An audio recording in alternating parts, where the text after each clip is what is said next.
नमस्कार दोस्तों, मैं मोनिका शर्मा अपने YouTube channel Hindi A to Z पर आप सभी का स्वागत करती हूँ। फ्रेंड्स, आज हम बात करेंगे रस के बारे में और उसके भेदों के बारे में। तो आइए शुरू करते हैं। सबसे पहले रस किसे कहते हैं? तो देखिए, काव्य के अध्ययन से या जब हम कोई कहानी पढ़ते हैं तो हमारे मन में एक आनंद की अनुभूति होती है, हमारे मन को बहुत अच्छा लगता है। वही आनंद जो है रस कहलाता है, उसे ही हम रस कहते हैं। तो रसों को उद्दीप्त करने वाले, उनको जो है जाहिर करने वाले कितने तत्व हैं, अब हम उनके बारे में बात करेंगे। तो रस उत्पत्ति के 4 तत्व हैं। रस उत्पत्ति के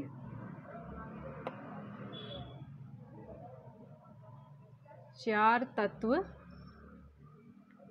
हैं। नंबर 1, स्थायी भाव।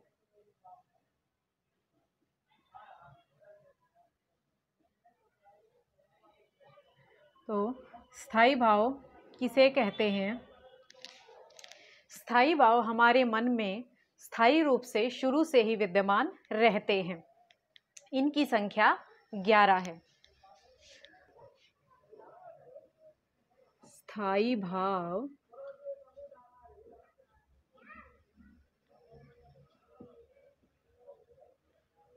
हमारे अंदर स्थायी रूप से ही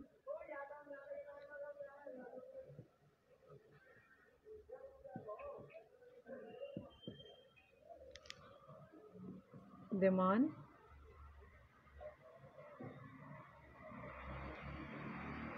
होते हैं। इनकी संख्या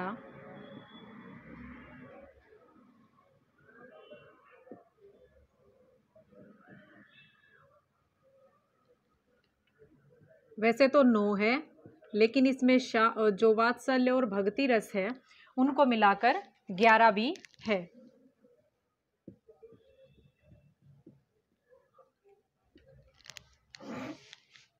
तो नंबर 2 पे आता है फिर विभाव।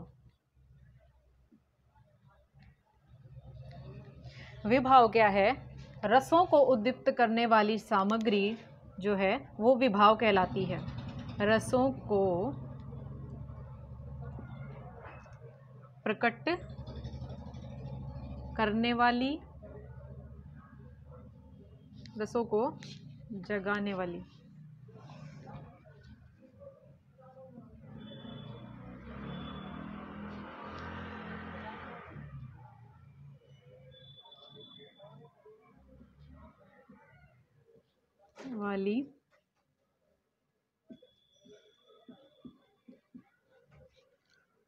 विभाव है।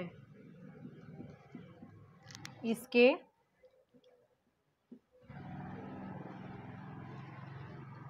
3 भेद हैं। आलंबन,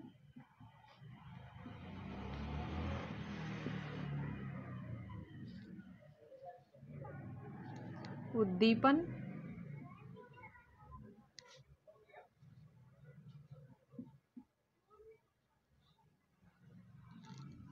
और नंबर 3 आश्रय।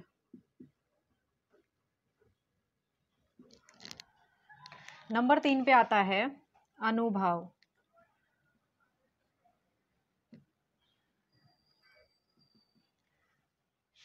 अनुभाव क्या होते हैं? जो हमारी मानसिक स्थिति को प्रकट करती हैं, शारीरिक और मानसिक चेष्टाएं, वो अनुभाव कहलाती हैं। शारीरिक व मानसिक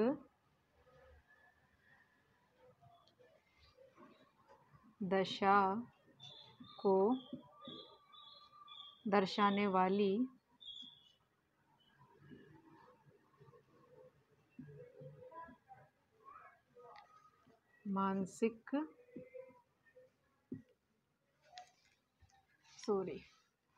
शारीरिक व मानसिक दशा को दर्शाने वाली क्रियाएं।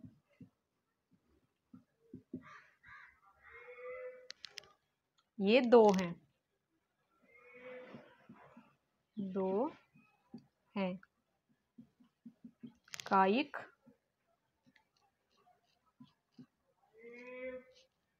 और सात्विक।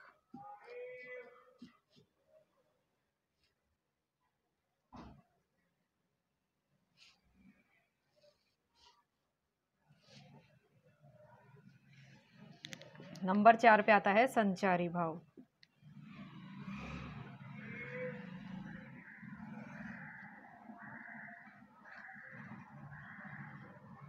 जो भाव मन में केवल अल्पकाल तक संचरण करके प्रस्थान कर जाते हैं, जो हमारे अंदर लगातार नहीं रहते, वो थोड़े समय के लिए आते हैं और तत्काल ही चले जाते हैं, उन्हें संचारी भाव कहते हैं। इन्हें व्याभिचारी भाव भी कहते हैं। इनकी संख्या 33 है। संख्या 33 है। जैसे स्वर भंग होना, जब हम किसी की मृत्यु का समाचार सुने या कोई ऐसी दुर्घटना के बारे में सुने तो जैसे हमारी आवाज़ चली जाती है, वो उसे कहते हैं स्वर भंग। स्वर भंग होना, कंपन, शरीर का कांपना, जड़ता के शरीर के किसी भी अंग का ना हिलना डुलना, ना आवाज़ निकलना, गर्व होना, ठीक है, ये सारी चीज़ें संचारी भाव में आती हैं। तो अब रस, मुख्य रूप से रस 9 प्रकार के हैं, लेकिन वात्सल्य और जो भक्ति रस है उसको भी आधुनिक जो विद्वान हैं वो काउंट करते हैं, इसलिए रसों की संख्या 11 भी मानी जाती है, लेकिन मुख्य रूप से रस 9 प्रकार के ही हैं।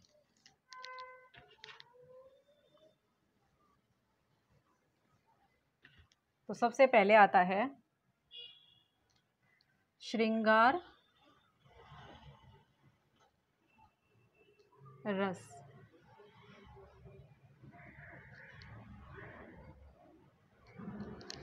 श्रृंगार रस किसे कहते हैं? जहाँ पर नायक और नायिका की सुंदरता का वर्णन हो, उनके प्रेम संबंधी बातों का वर्णन हो, उनके मिलने का वर्णन हो, बिछड़ने का वर्णन हो, तो वहाँ पर श्रृंगार रस होता है। नायक व नायिका के सौंदर्य व प्रेम संबंधी बातों का वर्णन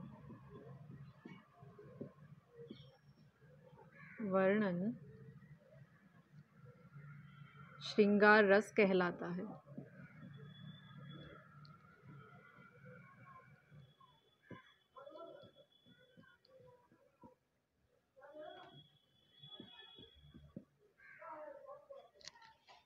इसके श्रृंगार रस के 2 भाग हैं। नंबर 1 संयोग श्रृंगार,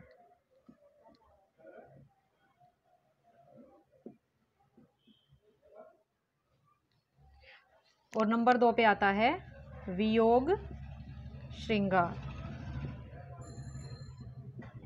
तो देखिए संयोग श्रृंगार क्या होता है। संयोग श्रृंगार में नायक और नायिका के मिलने का वर्णन होता है। जब वो मिलते हैं तो वहां पे संयोग श्रृंगार होता है।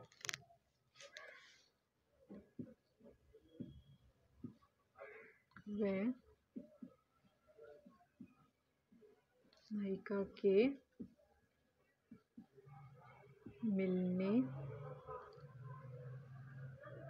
का वर्णन, जैसे हम एग्जाम्पल देखते हैं, राम को रूप निहारती जानकी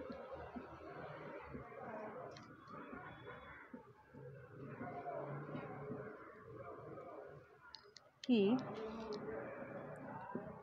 कंगन के नग की परछाई।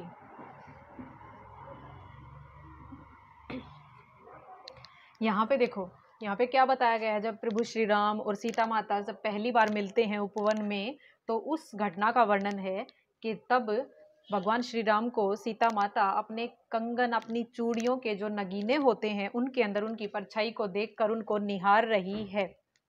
तो यहाँ पर नायक नायिका के मिलने का वर्णन है और उनके प्रेम संबंधी बातों का वर्णन है। तो यहाँ पे संयोग श्रृंगार है और श्रृंगार रस है। वियोग श्रृंगार क्या है? यहाँ पे नायक नायिका के बिछुड़ने का वर्णन होता है। बिछड़ने या दुख का वर्णन वियोग श्रृंगार कहलाता है। ठीक है, जैसे हे खग, हे मृग,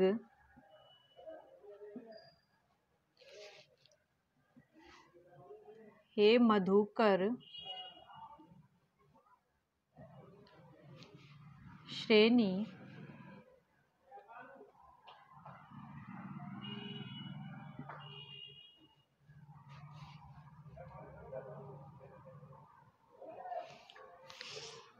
तुम देखी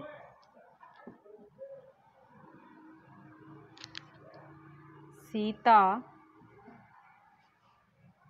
मृग नयनी।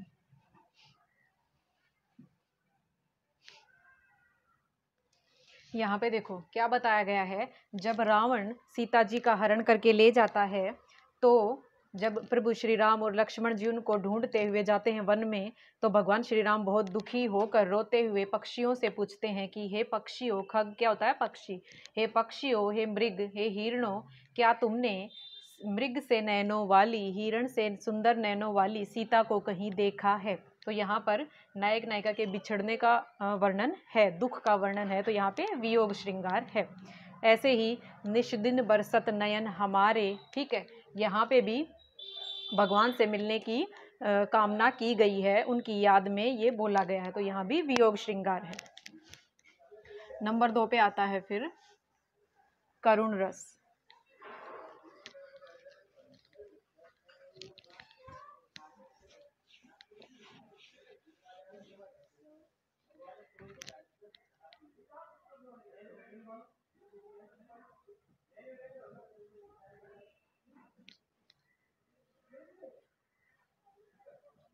करुण रस में क्या होता है, किसी प्रिय व्यक्ति के बारे में कोई अनिष्ट हो या किसी उसके साथ कोई दुर्घटना घटित हो जाए, उसकी मृत्यु का समाचार मिले, तो वहाँ पे करुण रस होता है। इसका स्थायी भाव क्या है? शोक। और श्रृंगार रस का क्या था? रति। तो क्या है? किसी प्रिय व्यक्ति या वस्तु के प्रति अनिष्ट की आशंका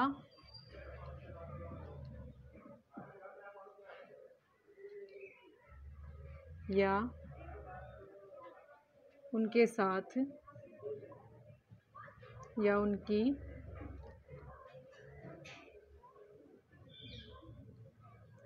उनके साथ कोई दुर्घटना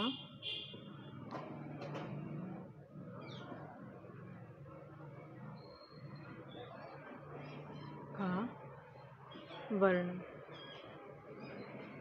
ठीक है, किसी प्रिय व्यक्ति या वस्तु के प्रति अनिष्ट की आशंका, उनके साथ कोई दुर्घटना का वर्णन हो, तो यहाँ पे करुण रस होता है। भाव है इसका शोक। स्थायी भाव है शोक। जैसे हम देखते हैं यहाँ पे अभी बोला गया है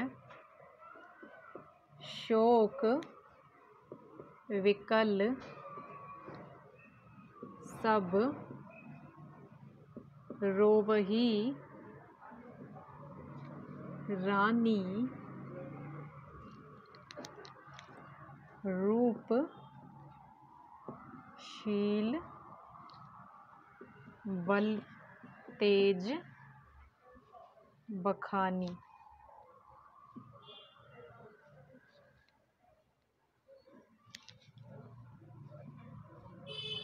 करही विलाप अनेक प्रकारा।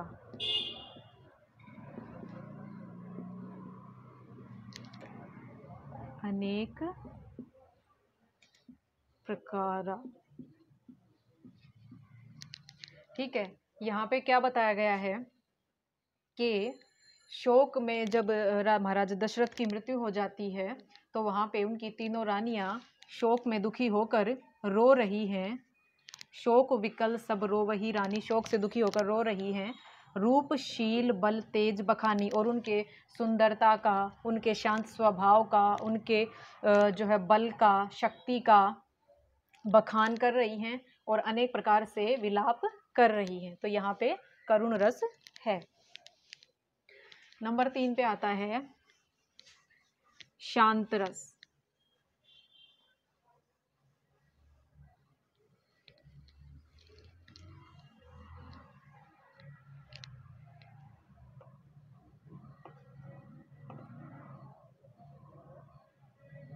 स्थाई भाव क्या है इसका?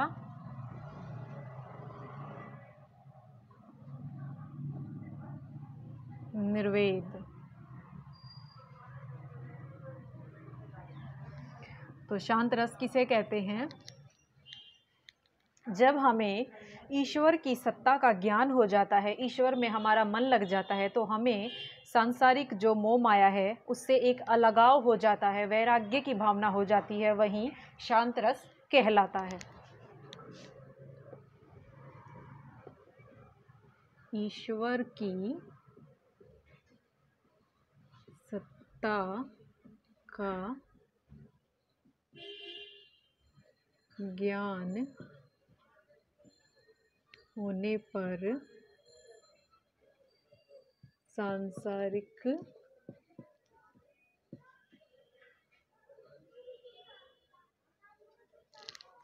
मोह माया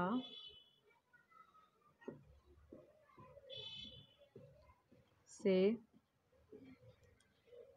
हुई अलगाव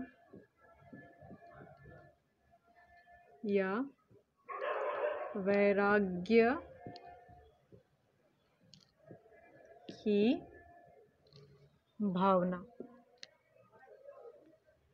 शांत रस कहलाती है।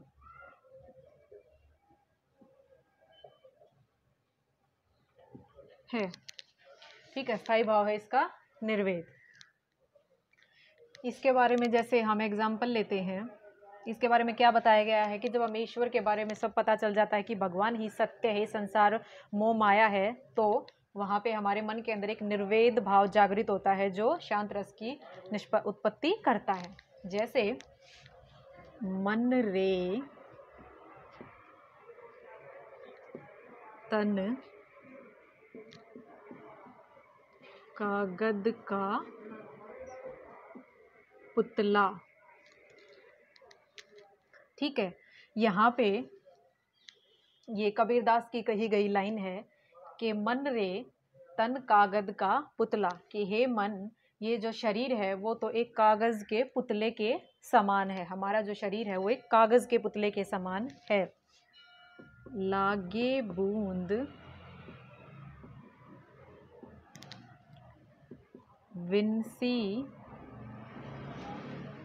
जाए छिंद में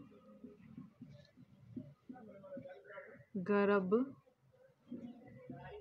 करे क्यों इतना। कि इसके तो ऊपर अगर एक बूंद भी लग जाती है, जैसे कागज़ के टुकड़े पर कोई बूंद लग जाती है और वो नष्ट हो जाता है, गल जाता है, उसी तरीके से हमारा शरीर भी ऐसा ही है जो एक दिन नष्ट हो जाएगा, मिट्टी में मिल जाएगा। तो इसके ऊपर गर्व करने का कोई फ़ायदा नहीं है, गर्व नहीं करना चाहिए। किस बात पे तू गर्व कर रहा है? तो ये जो है शांत रस का उदाहरण है। नंबर 4 पे आता है फिर रौद्र रस।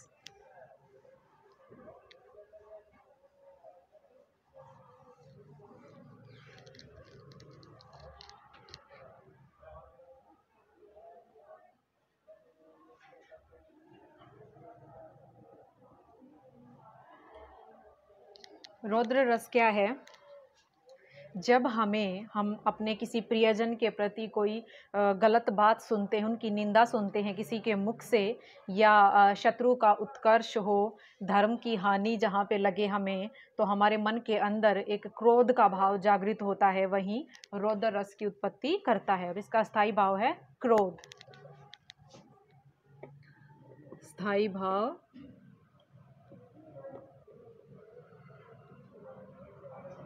क्रोध। किसी प्रियजन की निंदा सुनकर या धर्म की हानि देखकर क्रोध आना ही रौद्र रस है। ठीक है, जैसे एग्जाम्पल देखिए, श्री कृष्ण के सुनवचन अर्जुन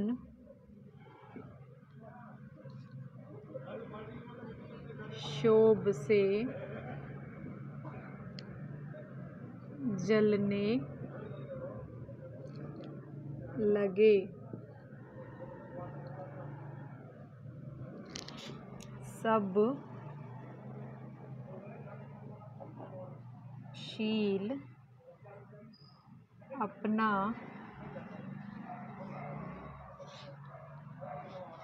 भूलकर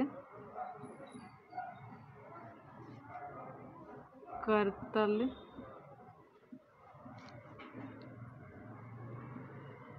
युगल मलने लगे। यहाँ पर कब का वर्णन किया गया है? जब महाभारत का युद्ध होने वाला था, तो महाभारत के युद्ध के मैदान में अर्जुन ने कहा कि ये सारे मेरे सगे संबंधी हैं, मैं इनसे कैसे लड़ाई करूं? श्री कृष्ण भगवान को बोला, तो श्री कृष्ण भगवान ने उन्हें गीता का उपदेश देते हुए कहा और कर्म के महत्व को बताते हुए कहा कि कर्म करना ही मनुष्य का सबसे बड़ा कर्तव्य है, उसके सामने अपना पराया कोई कुछ नहीं होता। तब उस समय जो अर्जुन को जो सीख मिली थी, उसी का वर्णन किया गया है। उसके बाद जो अर्जुन का जो प्रतिक्रिया थी, रिएक्शन था, उसी के बारे में बोला गया है कि श्री कृष्ण के सुन वचन, भगवान श्री कृष्ण की बातें सुनकर अर्जुन, शोभ क्या होता है? क्रोध, क्रोध से जलने लगे। उन्हें बहुत ज़्यादा क्रोध आ गया और सब शील अपना भूल कर, अपने सब जो है समझदारी शील स्वभाव भूलकर करतल युगल मलने लगे। दोनों हाथों को जो है वो आपस में क्रोध से रगड़ने लगे। ठीक है, तो ये इस प्रकार से यहाँ पे रौद्र रस की बारे में बताया गया है। नंबर 5 पे आता है फिर भयानक रस।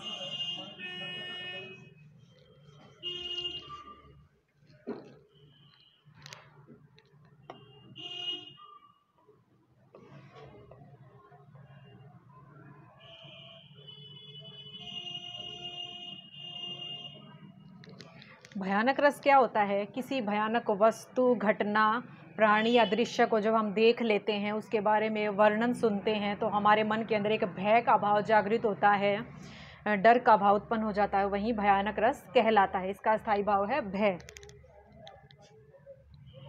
क्या है? किसी भयानक प्राणी, घटना या दृश्य को देखने या स्मरण करने से उठने वाला भाव भयानक रस है।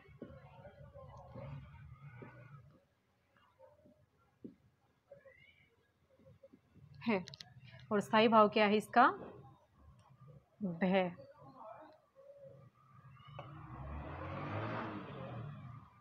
भाव,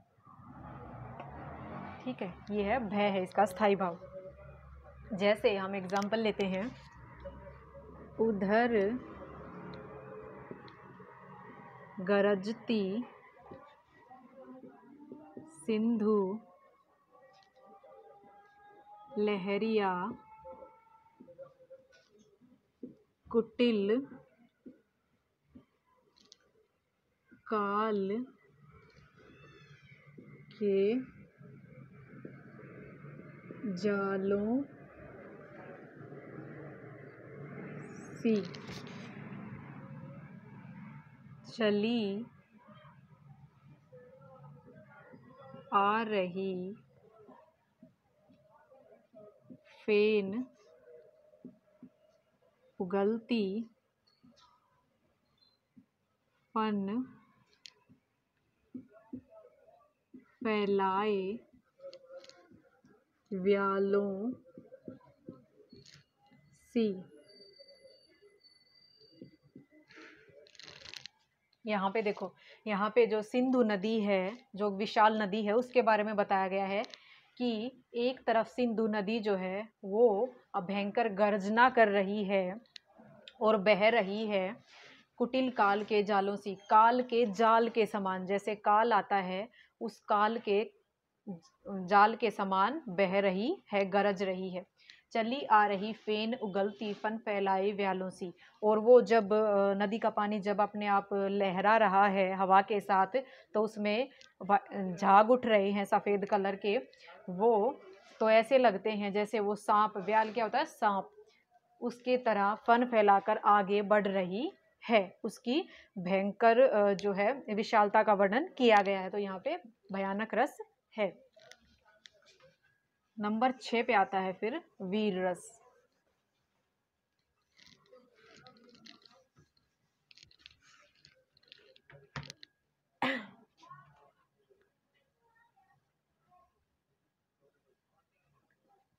वीर रस, यहाँ पे क्या है? जब हम इतिहास प्रसिद्ध किसी महापुरुष राजा के बारे में सुनते हैं, कोई उसकी वीरता का वर्णन या किसी ऐतिहासिक पात्र की वीरता का वर्णन सुने, तो हमारे मन के अंदर भी एक वीर भाव जागृत होता है, वीरता का, कुछ युद्ध आदि करने के लिए, तो उसे ही वीर रस कहा गया है।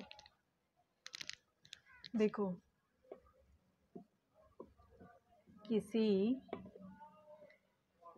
महान महापुरुष या घटना आदि के बारे में सुनकर मन में वीरता का भाव जागृत होना, भाव आना ही वीर रस है। ठीक है, तो ये जो है वीर रस का जो है ये है। अब इसका एग्जाम्पल देखते हैं हम। वीर तुम बढ़े चलो, धीर तुम बढ़े चलो।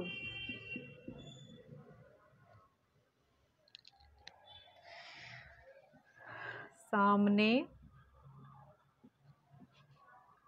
पहाड़ हो, सिंह की दहाड़ हो, तुम झुको नहीं, तुम रुको नहीं। यहाँ पे देखो, वीर तुम बढ़े चलो, धीर तुम बढ़े चलो। यहाँ पे क्या बोला गया है कि भारत माता के सपूतों को जो है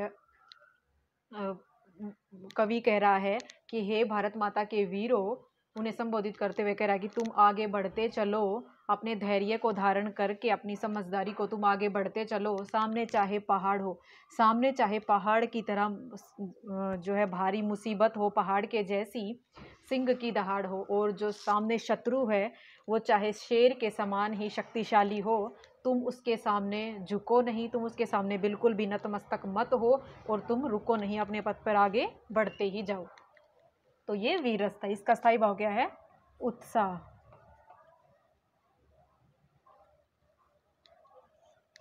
ठीक है, नंबर 7 पे आता है फिर अद्भुत रस।